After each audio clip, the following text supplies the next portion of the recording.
We're all set? Yeah. All right, guys, welcome to the podcast. So for those who don't know my guests, I've got Eric Landry and two brothers, so Matt and Jeremie Bourque. So guys, listen, really excited to have you on here. I think we pretty much grew up together, right? Well, Matt and I are the same age. Yeah. I played hockey with Eric. How are we connected, kind of? Probably through them. His brother. That's his brother. That's always, Matt's brother. Yeah. Listen, I'm going to start off with kind of a weird question. Any New Year's resolutions this year? Mine would be more just like smaller habits instead of like a New Year's resolution, more just like small things that I want to maintain long term, I guess. Yeah. Instead of this big, like go to the gym for a month, just do 15, 20 minutes of something or a certain habit you want to maintain. Yeah. No Ironmans this year, like. Not this year, no, not yet. Even though I have some buddies that are trying to convince me, so we'll see how that goes. But come to think about it, because we did a marathon, right? Yeah, true. Yeah, true. Would you do one again? No, not right now. I don't know. I did the half last year, and the conditions were terrible. It was bad. It was bad, yeah. Oh, so my God. God. I think that the marathon was worse than the half Ironman. No way. Yeah, that was the worst, the most pain I've seen in a physical event. I was talking to Alexi the other day, and I was like, after I finished it, I was like, oh, now I want to do it again because I want to beat that time. Yeah. And then like maybe 2-3 months after, I was like, I don't want to go through that ever again. You'll forget the pain real fast. It's funny because I want to do another one. I remember you came to play hockey that night. That's right crazy. after the marathon. That was a bad idea. Played hockey. I was on the ice. He was on the ice. Yeah. I couldn't walk. Mostly on just the ice. Standing there, not moving. My God. Or on the There's ice. a lot of tiger bombs on the joints that day. Yeah. Speaking of like I'll kind of share mine. Like I kind of similar to you. I was like, you know what? I was like, I think one important thing to do is just be more present. Like, like enjoy the moments that you're in, like people that you're around and stuff like that. And I was like, if I can just do that, like, instead of like always immersing yourself in work and like, or sport or something. And I've always been like, and I think we've all shared kind of like that, being really passionate in a sport or something like that and just focusing on that. There's so many more things in life. So I was like, that's what I want to do this year. So nice. You guys, anything? I think kind of same thing as Eric, like just balance everything out and do something that's sustainable, I guess, long term. Yeah. Maybe that's kind of the theme this year. Like, sustainability. Yeah. Small little, like, something I can stick to. Matt's like, climb Mount Everest. No, already done that. Yeah, I mean, I definitely love extreme stuff, although I don't have anything on my list this year, but kind of to like I feel like a lot of the things on your list is checked off, so it's like and I don't want to blame kids for like not having something big on my list, but kind of to piggyback what the other boys said, I prefer to not establish a New Year's resolution, but I see it as like I've been honing my life one little piece at a time for the last 10, 20 years, same as Eric and Jer, small sustainable habits. I think that's the road to success. Not to be too cliche there, but plus it's like, when a lot of people get into this, like, turning of the calendar and all that, it's something that's like so far out of reach. That's like, I've got all this motivation, I want to do it, I've got all this big aspiration, but it's like, but there are so many things in your life that have to be like sacrificed in order to get to like that insurmountable top of the mountain that it's like they almost forget about all of the other stuff that they already maybe do, like having kids, your routine, that stuff there. You can't just be like, okay, well, I'm just putting all of that aside and just focusing on this, right? So good point. So I guess we all have something pretty, I think, achievable. So watch this back in a year from now, see if we So listen, we obviously want to talk about some important things today. Jer, you're a realtor. Matt just built you're almost done building your new house, right? Or are you moved in? Yeah, we're moved in. Yeah, it's been about a month. And Eric, you started off engineer. We're like, screw this shit. I'm just gonna, I think started just buying one property, flipping that one, then going from there. So obviously I want to talk about those things.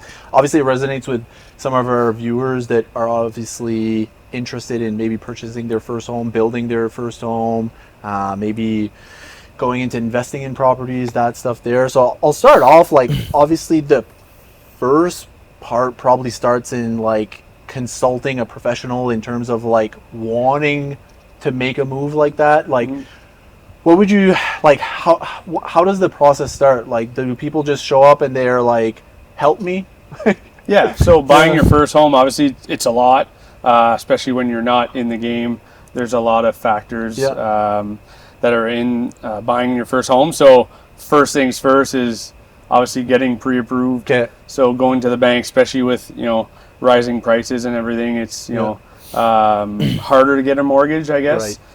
So first step would be that, definitely, and then consult with the buyer's agent. Not even take the conversation until someone's even been pre-approved? I help them through that. Okay. So I'll bring them to a few of my go-to mortgage specialists and help them out from there. So it's basically A to Z. Yeah. So let's say like someone's going in and buying a property, they're pre-approved and all that. Like one thing that obviously I want to maybe bring awareness to, because Eric's like in investing in properties or maybe looking into the potential of a property to improve it. Does that differentiate from a normal process? Like if you were to, let's say I'm just like, I want to buy a home versus I want to potentially buy a home that I want to flip. Are they the same customer? Like, or the same client? No, not necessarily. Obviously, if you're buying your first home to live in, you're looking for specific things. Everyone has different tastes, different areas you want to look into, different price ranges, all that. If you're flipping a home, you're looking for the best value in terms of how much money that has to be put into the property versus what's the value of the home after. What would you say it would be like in terms of if someone were to go in for their first flip per se, like what are like the things that they should be looking for that has maybe the most value? I think it depends. I think the only thing you can control, and I learned this the hard way, is the purchase price. Okay. So the purchase price based on the actual value of the home is the one thing you can really control. Yeah. Then you have to factor in your renovation. There's going to be surprises. And then you could try to estimate what the market's going to be in 6 months or a year or 3 months when you're ready to sell. Right. But I think that initial purchase price based on what the home needs as far as renovations is quite important. Yeah. And then we always look for big things. If the home is built prior to the 80s, well, then you're getting into knob and tube, cast iron plumbing, maybe no insulation in the walls. Asbestos, all stuff you can't really see when you look at the home, or even an inspector might not be able to see all those things. So I think the year and the purchase price are the two big things. And do you see people like maybe, okay, let's say someone's going in and they want to do like a purchase plus improvement. Like, are you making recommendations on like, okay, well, this one maybe you'll be looking at an extra X amount of dollars? Like, do you guys even entertain that, or is it more in the client's opinion, right? So obviously we can bring in our opinion and expertise on that end to a certain extent. I always want to let my clients know where the value is if they do sell one day. So if they're putting money into the home, kitchen, bathroom, stuff like that are like the two top ROIs on that. So that would be like my biggest opinion on helping them on that end. Now, Matt, your first home when you bought, because your first home, we talked a little bit about this before. Did you have the intention right off the bat was like, I'm going to renovate some specific things, or how did that go? Like, in our first home, it was always like, so we were in a split level duplex, kind of like the iconic starter home, if you will. And it was always like, oh, we're not going to be here for too long. We're not going to be here for too long. And then at one point we're like, you know what, screw this. We're going to, renovate or improve a few things to make it more homey, make it more comfortable. So we did undertake a few little projects. We put like a stone fireplace insert inside, did some landscaping stuff, like a nice fire pit in the back. And then at a certain point, we built a garage with a loft up on top, which was kind of like the deal between me and my wife. So she wanted to stay there a little longer. I wanted to maybe upgrade to another house. So instead, I built a garage there to stay longer. Good trade-off. So that, exactly.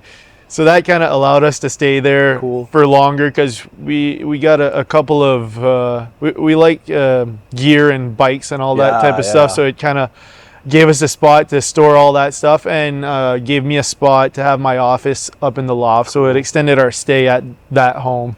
Now, when you did the garage, did you consult anyone, like any contractors or anything like that, or? Yes, it's called the School of YouTube. Oh, there you go, DIY.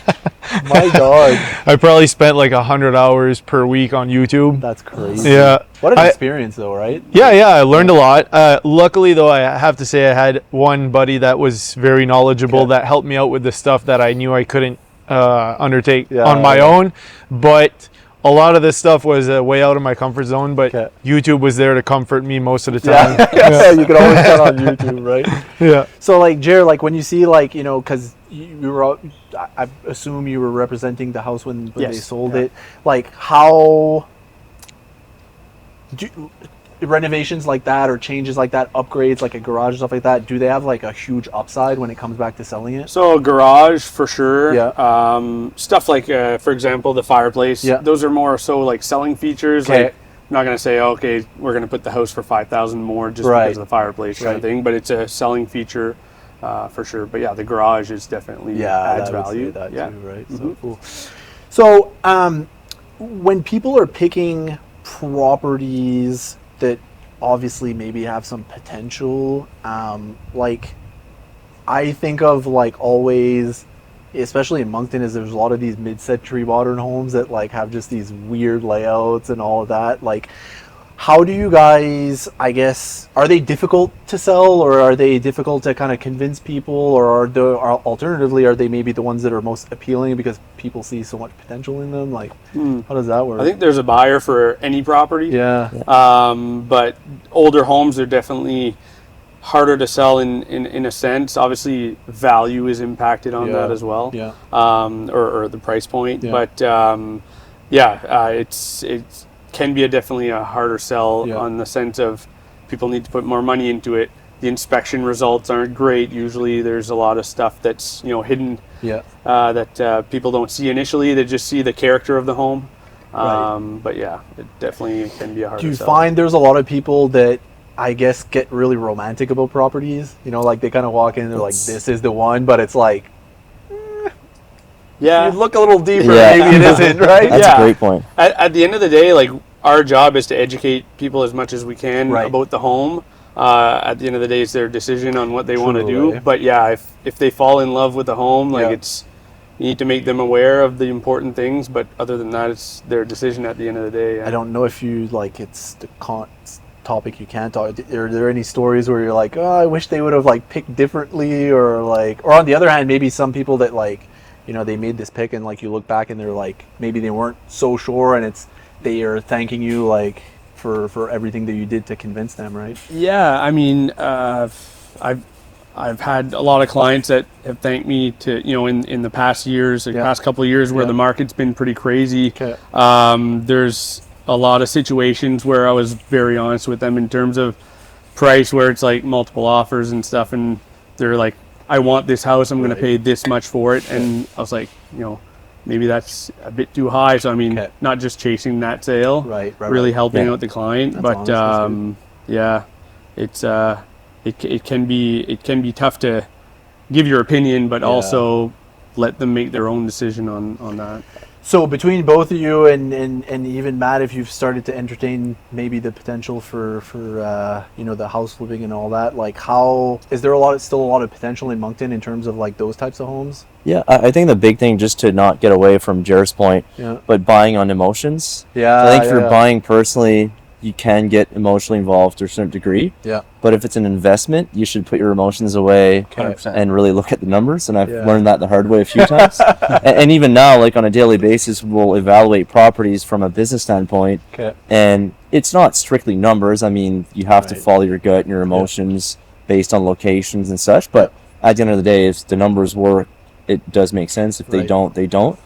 But we're planning to build this summer, and we're looking at the plans, and we're like, okay, well, this is going to cost that's going to cost more. Okay. Then your emotions get involved, and you're like, okay, well, I like this, I don't like that. But I feel like when it's personal, you're going to live there for 5, 10, 20, 50 years with your family. Yeah. You can justify certain decisions versus an investment can't really do that. Yeah, it's all about the numbers. Exactly. Right. So, Matt, maybe we want to talk about, because we were talking a lot about flips there. How did you come? Like, how did your project? Walk us through a little bit about your project, and because I've been to the location, so there's a little bit of like, there's one thing about just the house, but there's more to it, right? So talk to us a little bit about that. Yeah. So I mean, according to me, the most special part about the house is the land. It is. That's my favorite part. And we ended up building a house that we love on that piece of land too. But initially, that's what drawn us to build there, is the potential to create essentially like a kid and adult playground.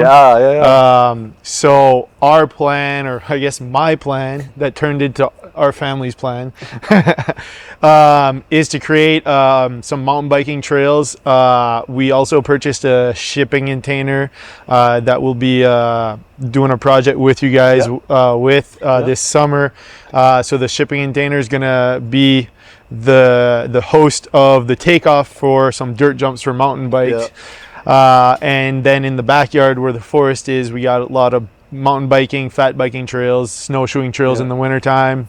So all that stuff is what initially attracted us to build there. And we've just currently finished our build in December. So we moved there in December, and we're definitely enjoying the start of our stay there for sure. How have you found, like, I think a lot of us are aware of I'm not going to say labor shortage, because I think the term's used incorrectly, but I think there is a lot of projects that need to be fulfilled, and there are just so many people that can build that, because we've got so many skilled people available, right? So it's not necessarily, you could say shortage, I guess, but there's a good amount. It's just there's far more projects, right? Did you find there was anything? Well, a lot of people have questioned me about building a house for themselves because we were in the project, and essentially it's pretty simple. Like, whenever someone mentions something about building their own home, it's kind of like a laughable matter a little bit in this time in the industry. You have to have someone, in my opinion, like Eric and Landrik, where they can not only manage the project professionally, but they have their resources, they have their trades that they work with all the time. And I mean, I don't know what the actual difference would be, like if you'd compare it, paper to paper, but at the end, if you're looking at managing your own project solely for the matter of saving money, I'm not really sure if that would actually be much of a thing, right? In this day and age, I don't think you would save money. I think you might actually, it might cost you money to do it yourself, right? Like that, right? Mistakes and the time frame. The time frame could be extended by, I don't know, 30-40%, right? Because people don't show up even for experienced project managers. Right. So, or it's hard for them to show up when they're expected, right? So imagine if you're a nobody trying to build a house. True, eh? So in my opinion, I guess what I'm saying is it pays to go with the people that know what they're doing, right? And like on your end, like are you surrounded by a lot of good people already? Like, how's that been? Is it kind of like a note, like talk to me about maybe like, what team that you've built? Yeah, no, that's a good question. I think like since COVID, not that it wasn't busy prior to COVID, but it certainly was. I think since COVID, the shift has been, during COVID, material prices skyrocketed, as you guys know. A lot of them did stabilize just due to shortage of manufacturing. But I think what we're seeing now is the labor prices have spiked quite a bit in the last couple of years. Just due to manpower, there's just so much demand in Moncton, right? So what we're trying to do is build, like, we have an internal team, but we're also trying to build these great relationships with our subcontractors, where if we're doing a project, we know we can call them, they can be there the next day or the next week, we can schedule properly, versus just going out there and shopping pricing and changing from subcontractor to subcontractor. They're so busy that they're just going to tell you, nope, just can't be there, or they're going to delay your project by a week or a month, and that's going to have a bigger impact at the end of the line. So I think those subcontractor relationships are quite important. Would you say that like probably the more important part, is it more so that you're always calling them, or just that they know that you're only going to use them? Like, I guess what I'm saying is like always calling them is maybe like the price shopping part, where they know they're always going to get a call and they can kind of pick and choose. Yeah. Or are they like, listen, I know that Eric's always going to use me, so anytime that he uses me, I'm going to I think it's a mix of both. I think it's a mix of mutual respect, where they know we'll be building X amount of projects next year, so we're going to want to work with them for those projects. And so, do you lock them in? Like, and are you like, you hey, lock them I've in, got but 5 the thing projects? is too, like, let's say we have 5 or 6 projects, it's easier for them to work for a few builders than to work for 20 builders, right? Right. Because if you work for 20 builders, well, you might get a call from those 20 builders to start at the same time. Right. Versus Yeah, if you true, work for a couple builders, yeah, we're scheduling our projects purposely staggered so we can keep up with the trade. So I think it helps on their scheduling. So totally, the more you use them, the easier it is on their end to schedule their team and whatnot as well. So I think that plays a big impact. Yeah. Matt, I wanted to ask too, in terms of when you built your house, what were like the absolute must-haves when you went in, because you guys designed from scratch, right? Yeah, the idea of the design started on a piece of paper. Right. I kind of collected some ideas over the past 2-3 years from designs that I've seen that I liked, or architects that I follow their work, and we kind of pieced it together between that and our needs for our home. So we drew it ourselves and then passed it over to a professional draftsman after that. And functionality was obviously top of mind next to aesthetic design of the home. The kind of key feature aesthetically of the home was the cathedral ceilings that are 20 plus feet high. So nice. With like I don't know what you call it, but like instead of having a full wall of windows, you have a half wall of windows. Yeah, so I thought it was cool. Yeah. A bit of a unique feature. I like weird stuff, so that was pretty weird. So you want statement pieces too. Like a house can have character because of like some of the design choices that you make. That maybe like just a little bit more unorthodox, like out of the box thinking. Yeah. Right. Yeah. So and on the side of functionality, I mean, we have young kids, so it had to work. Big entrance, big mudroom type of thing. Separate office space on top of the garage, so I can work when the family's there. Certain key features like that. Nice. Did you find like in the process of building a house that there were like wants that maybe turned into like this is maybe not like a good investment to do, or like anything that changed over time? Yeah, most days. Yeah. Every day. Anything that pops up to mind, like? Yeah, I mean, I kept saying, man, it would be fun if you'd have no budget building a house. I would do it again tomorrow. But it's kind of like Eric touched a little bit on the subject of like personal versus investment property. Right. Like I've had a few projects that I've participated in on investment properties, and it's just like, what kind of flooring you want? Doesn't matter. Right. Just white. Put But any budget white. friendly. White flooring under this cost. Anyone, pick whichever one you want. And then in your personal house, it's like, which flooring do you want? Well, I want like white, kind of white, wide, but not that wide. I've got a few pictures here, like a little bit of this. And then after that, it all comes down to like your budget, right? So certain times your expectations of what you want it to look like doesn't fall into your budget, essentially. So it's a battle, but there's often ways to like make things look like the expensive way. Right. Like I know like Eric's really good on the exteriors of building. Okay. You can often give it the look of the expensive stuff with a more cost efficient material. So there's ways to get around it sometimes. Nice. Now, Jared, we're talking about like some of the the wants that turn into something else. Do you see like when people are buying maybe with the intent of doing some improvements, do you see some things that they come in, they're like, I want to do a hot tub, I want to do a pool, do that, and then they often like kind of like you start punching the numbers in them, and you're like, you're fucking stupid, dude. You know what I mean? Well, again, I mean, if they want to put a pool, they want to put a hot tub, all that stuff, they can. Yeah. But I mean, it comes back to what adds value to the home, you know, for the future. But I mean, there's also something we always call, like, for example, a pool. Like, not everybody wants a pool, so You want a friend that has a pool. yeah, you want a friend that has a pool, just like a boat, right? Exactly. Yeah, right. Yeah. I find like the hot tub's one of those too. It's like one of those like, oh, I wish I had a hot tub, and then you're like, I also don't want to be the person that cleans it. I don't want to have the maintenance for it, and I also don't want to pay the bill. It's like, well, then you don't want a hot tub. and then you pay, you know, 10, 15 grand for a hot tub, but when you go to sell, Yeah.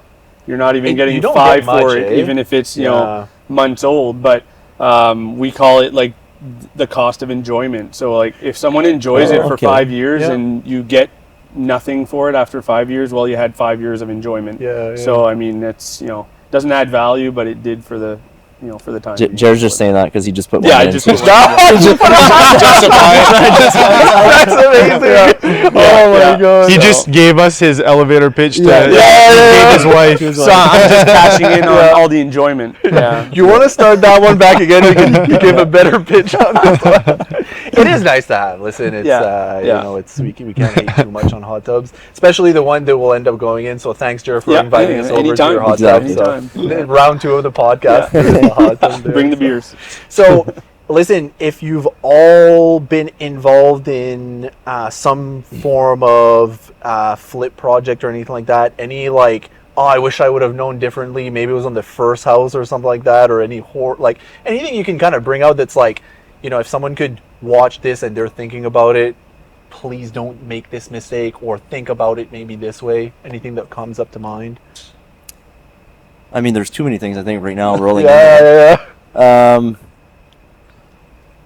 There's been a few where it was not inside the house, it was outside the house. Okay. Environmental issues. Oh, okay. So we did our due diligence, but not to the extent we probably should have.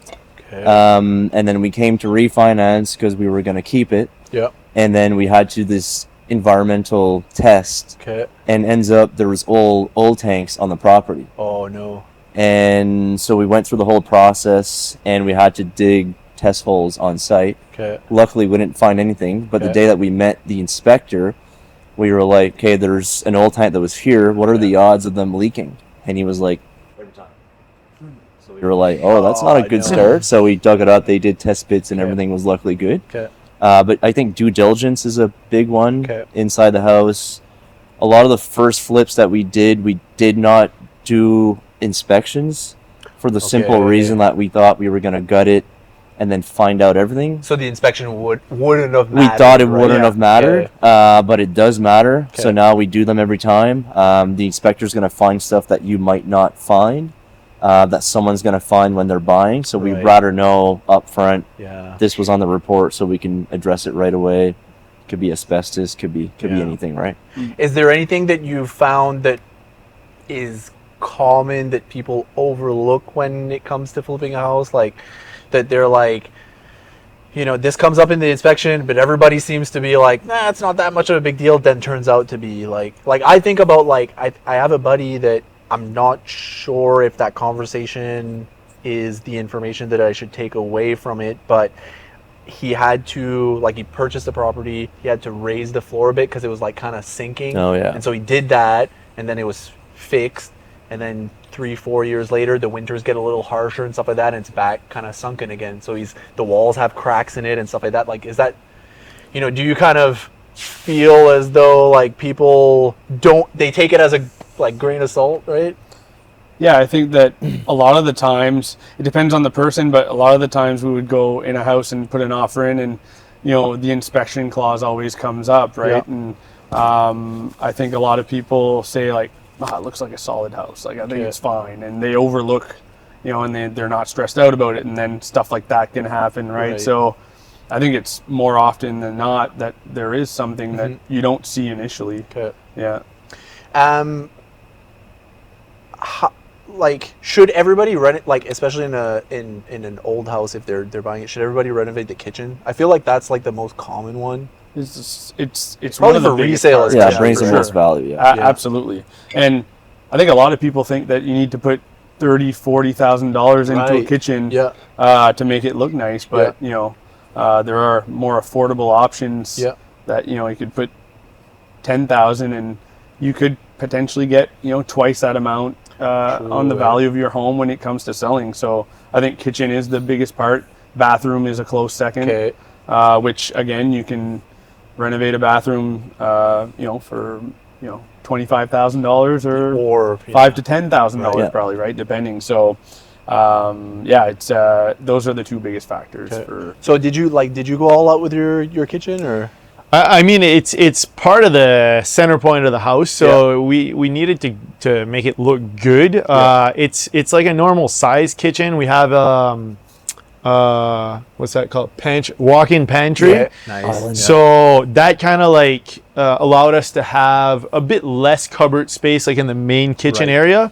But we have like a nice big island, and you know, open shelves, and it's according to me like a nice, attractive kitchen. But we went conservative on certain things, like we don't have quartz countertop or, you know, fancy countertops, just like the regular, like exactly, which in my opinion looks like you can have a really nice laminate these days. But yeah, we're not massive cooks, so it wasn't like one of the non-negotiable important things for us to have like an over-the-top type kitchen. I feel like when you bought the property, having walked through it, you were like, how big is the yard? That was it. How much land can I build dirt jumps I mean, on? that's the garage. The garage was pretty important. The garage is cool, but the like every time we're in the backyard in the forest or whatever, the kids were always like, it's not because we don't like our house or it's not important, but it's like, yep, this is why we're here. Like that's our main reason for, you know, going through the, I'm going to call it a hassle, but going through the hassle of building was because we found where we wanted to live. And I'll tell you what, like we're the same age. We're all pretty much the same age. And I think, are the generation that grew up in the in-between of being an adolescent and a kid, where like we would get home from school, you wouldn't go on your smartphone, you'd go outside and play. So I feel like a yard like that is like, you're going to open the opportunity for your kids to maybe defy the generation's current like pastime, right? And so that's huge, right? Because a lot of people, I think, especially if you're looking at how many homes are being built in Moncton, there's more multi-units. I think, you know, with the immigration, stuff like that, there's going to be more people that are going to be living in uprise buildings or multi-units versus somewhere where there's a huge lot where you might be able to mountain bike or you know, like go you know, faire du ski de fond or something like that, right? So definitely. And for us, one of the big parts is kind of like giving, for looking at the kids, giving them all the opportunities to do that type of stuff, right? Like maybe, I don't know if they're gonna love mountain biking like I do, but at least if they do, you know, they'll have this sick yard that they can do it in. And whatever they end up loving, I mean, chances are we can create some kind of playground for that discipline or that sport in our backyard. So I guess this is more an open question for you guys. Where do you see like Moncton in like 15 or 20 years from now? Like, how different do you think it's going to be? Like I personally like like I live downtown, right? So I live like, I can pretty much see Tire Shack from my house, which is mildly convenient and inconvenient. Dangerous. Dangerous. But you know, there's areas like Tire Shack is a good example of the investment that someone decided, okay, like this beat down garage that I'm turning into a brewery that makes it a little bit more vibrant. And I feel like, you know, Selby Evans is doing just on the other side that little cocktail bar, and I feel like those little investments there, and then these uprise buildings that are coming up that are doing well, and that's great in a sense. I think the only part that I'm a little bit concerned is there's a lot more people, and a lot more people brings poverty, crime, drugs. Man, I have I'll show you guys after this, like I live right beside, like I'm right beside a convenience store. So I have people that like kind of are always doing like drugs beside there, and I'm like, whatever, do what you want, but just don't do it like right there, right? And I'll sometimes, like, some of them will be like just past, like they'll do something and they'll be passed out there, and I'm like, well, I have to call the cops because they're like, I think they're dead. And it'll take 45 minutes for the cops to show up. By that time, the person's kind of woken up from their daze and they'll walk away. And not last night, but the night before, it must have been someone doing a drug deal just there. I think literally all the cops from Moncton were in front of my house. That's what it takes, right? But little things like that, I'm like, I don't know if it's concern, but I just don't know what that's going to look like in 15 to 20 years. That's only my thoughts on that, I guess. Interesting. I think it's good that I think the downtown is completely going to change in the next even 20 years. 10, 15 years. I think it's being more densified. I think the main problem with downtown now is no one lives there. Right. So you have like Main Street and all these commerce, but no one lives downtown versus go to Dieppe at the market on Saturday morning. There's so many people that live there that it's so busy. So I think that's one of the problems with downtown is there are stores, but it doesn't attract anyone because everyone is on the outskirts. Mostly stores and not places to live, right? So I think the downtown building all these 18 stories and the big buildings we're seeing going up, I think it's going to be great to help 100%. the downtown core to be able to have more markets or shops or different activities for people to do. So I think that's going to be great. Going back to your point, I'm not sure what that's going to bring. That's going to be up to the city to manage, I think.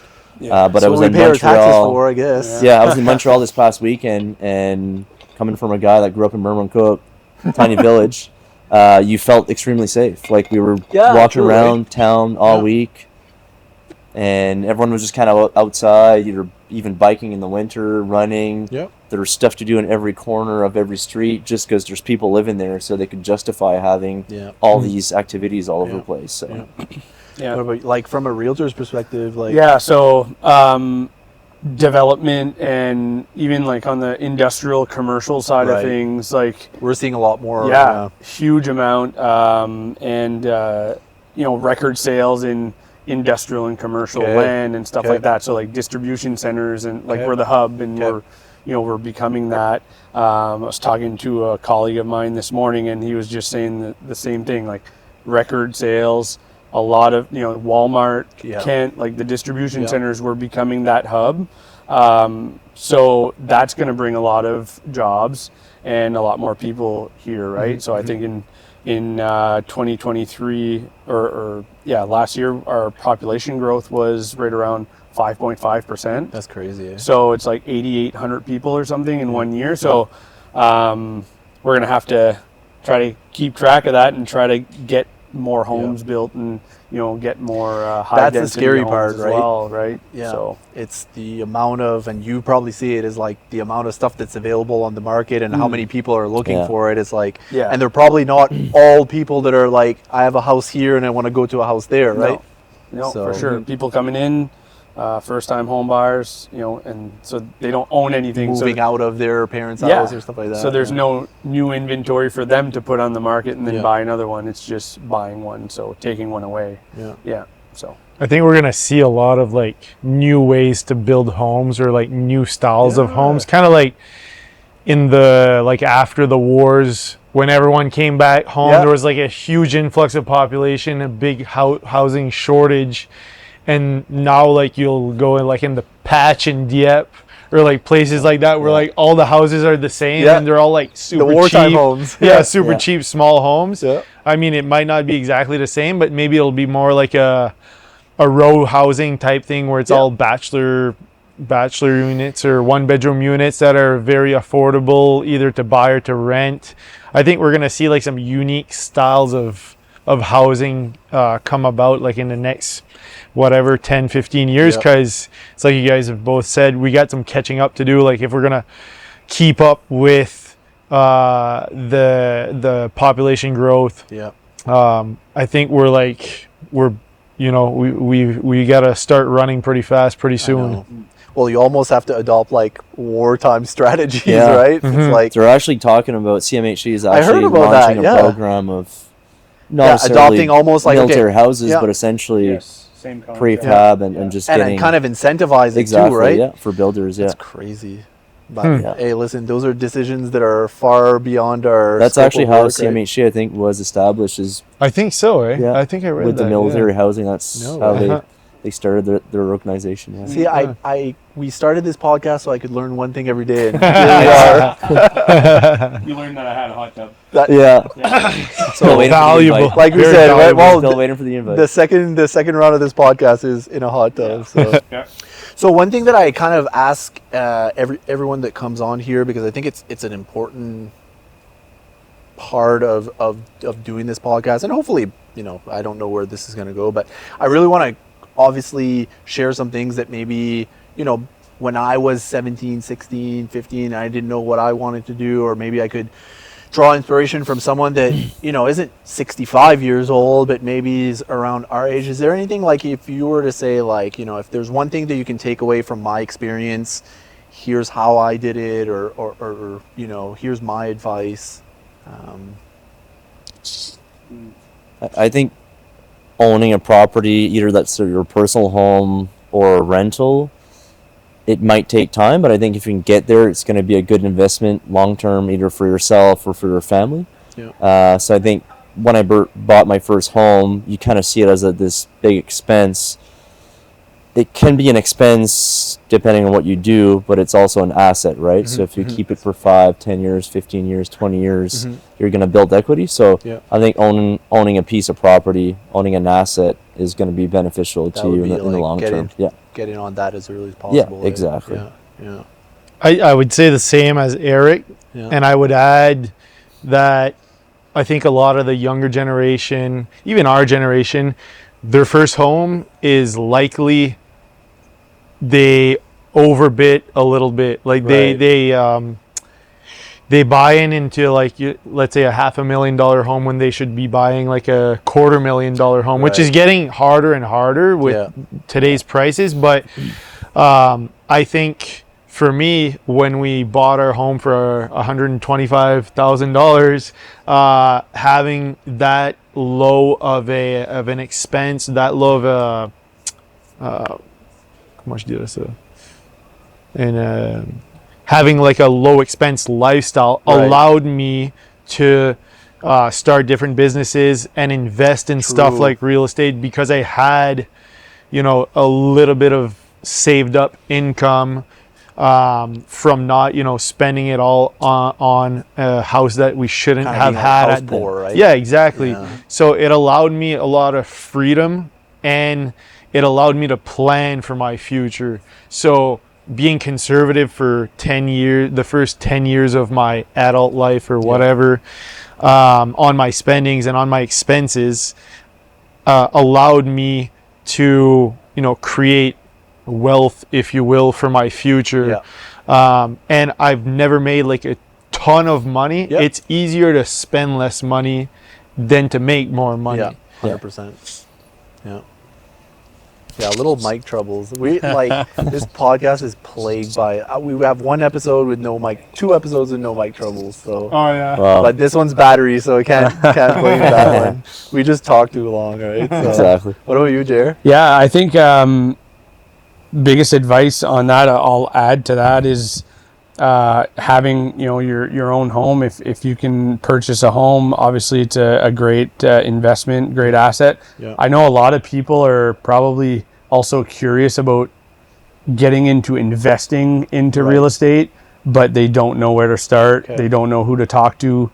A lot of people think that it's probably extremely complicated. So I would say, reach out to reach out to any one of us if you want to know anything. Shameless plug, that's okay. Yeah. You're gonna get all the phone calls.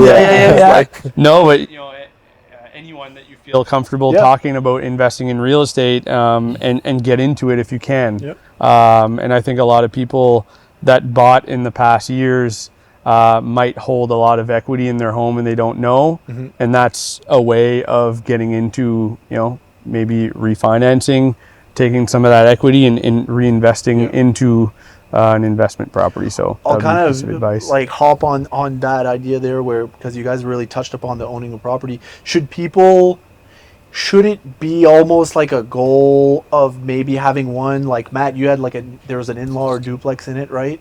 So like having like something where you can generate some income from it. Is that something people should strive for? Or I think that's going to be maybe like even a new standard where like everyone's first home is going to have some kind of an income. Yeah.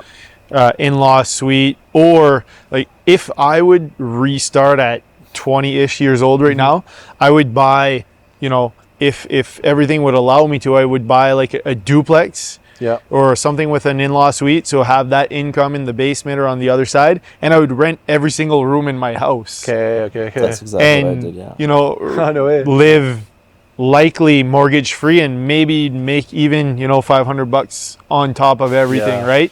So live like that for as long as you can, and when you can't tolerate it anymore, either sell it or kick everyone out, and you lived rent free or expense free for 5 years.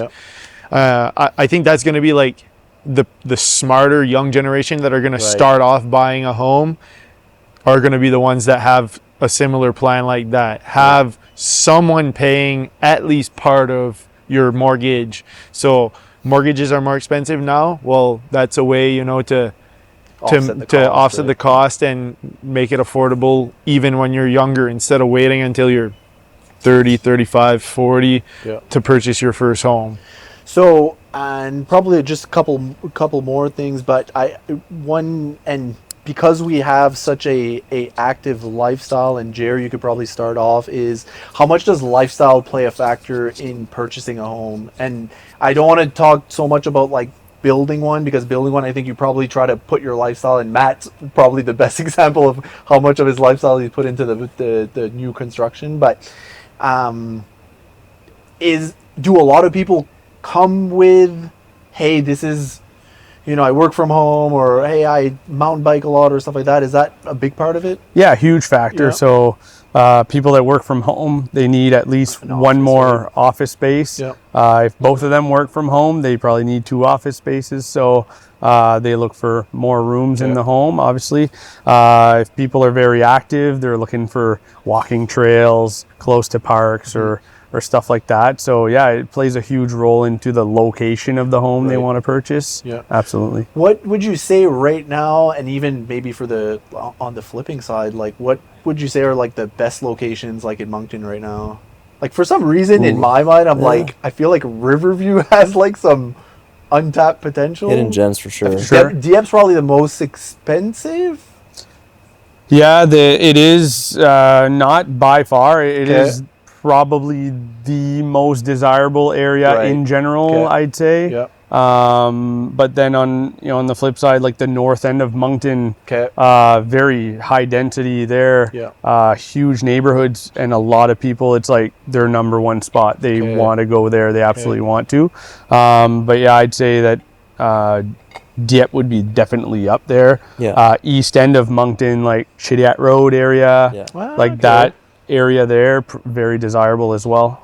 Are there a lot of people that are the homes that are becoming available because of a lot of people downsizing, and therefore in those areas? Because I feel like you just said East Moncton, like for some reason I find in my mind, I always picture like those are like, that's where the old money is, right? That's like your buddies' father has lived there for 40 years, and it's a big ass house, because there's some nice houses in that area. Sure. That's what I feel. Yeah. So they're like obviously on Chediat Road, like used to be the iconic street in Moncton with the big homes, right? Yeah, okay. There still is some of the biggest homes there. Off of Chediat Road, there are multiple neighborhoods that are mostly developed now. A couple that are being developed. Okay. So, but very, very desirable, and I find that they're not stacked up on top of each other, so people like that. They have their own space without buying a 2-acre lot, or you know what I mean. So yeah, it is very desirable there for sure. Yeah. I think that's a good point. Just to add to that, I think the older generation, a lot of people where the interest rates went from like 1% to like 7-8%. Yeah. If they have to refinance in the past couple of years, maybe you're looking to, okay, maybe let's downsize, or maybe let's rent where there's no maintenance. So I think Jared's the expert, but you can probably confirm there's probably a lot of sales where people are they're at the refinance point of their mortgage, and maybe there's different options to suit their lifestyle where they'll put the house on the market or whatnot. So they're making maybe more changes on, I don't want to upkeep this anymore, it's too big, or or my mortgage is going to triple, so maybe I'm going to sell at max price because the market value went up, and I'm going to find an apartment where it's maintenance free and it's closer to town or whatnot. Yeah, I think that's a huge factor. I think our demographic, like in the city in general, are like, you know, a lot of people are from, you know, close to retirement or just retired, you know, 5 to 7 years ago.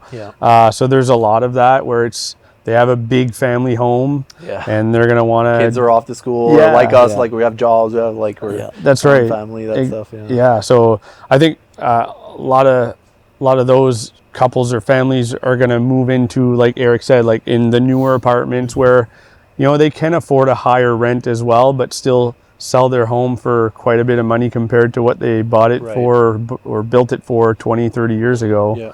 And then it'll give a little bit of inventory on that end and put people in the apartments. Has the inventory, I told you before, I was like, I don't want to talk too much about. Do you find like, you know, maybe just to make sense of like right now, like have you found like inventory's improved, or it's still kind of? No, we're still very low on inventory, hovering around like 750 homes in the Greater Moncton area. Probably half of those are under contract kind of thing. So not a lot of options in general. It needs to improve. It's going to improve coming up to, you know, March, April. We always get an influx of listings, but with that brings more buyers too. So we're definitely on the low side of inventory for the past, you know, 18 months. So I guess this is perfect because I wanted to plug this in somehow. Is let's say you're stuck in your home and there's no choice and you can't buy something else and all that. What do you guys recommend for, hey, I want to breathe some life into my home, I want to make something, maybe like renovate a room or do something like that, like kitchen's probably where a lot of people start, but how can someone like today do something that's maybe kind of cost effective, that's not like crazy, but you'd be like, you probably through the flips and stuff like that have seen stuff that that doesn't necessarily put a lot of property value, but there's a certain like it just feels new, but it's not a crazy thing. Just updates, like simple updates. I'd say like light fixtures, paint, you know, hardware, stuff like that. True. It's not extremely expensive, but it gives a new pop, a new look to the home. Without spending a ton of money. I would say just go on a different route, maybe like something outside. So maybe it's a garden, maybe it's your patio or deck, or maybe patio furniture, or maybe a nice fireplace, maybe a hot tub. But just something where you're going to enjoy more of the space, not just inside but outside as well. I think hot tub sales cool. After this. You better get some inventory. I would recommend building a bike park. You know, it's not for everyone, but I would buy it. I grew up snowboarding in someone's backyard, so I'm super down for it. So I find another cool one that we've partnered up with a few people over the past years is like, you know, especially for the kids, is like little hockey rink or stuff like that, right? That's because that your home has such a significant value in your everyday life that I think a lot of people overlook at how much it changes your mood. And, you know, walking into your home, like you don't want to come into an area where it's like shittier than when you went to work, right?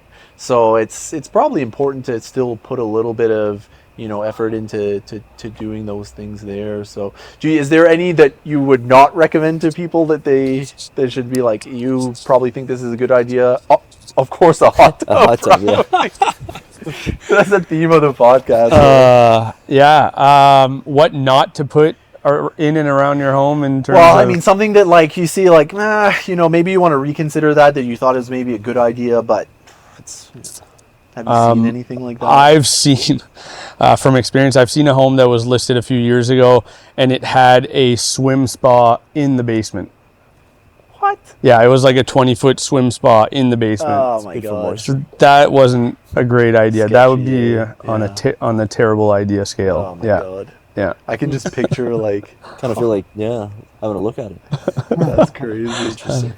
Well, listen, guys, this has been an absolute pleasure. Obviously, the goal of these podcasts is to ensure that somebody gets something out of it, whether it's just a little bit of advice or a little push into like, oh yeah, maybe that's like all I needed to jump into flipping houses or anything like that, or maybe it was the motivation to get my hot tub this year. And but thanks a lot, guys. I appreciate the time, and thanks for coming in. Yeah, thanks for having us. John. Thank you. Yeah.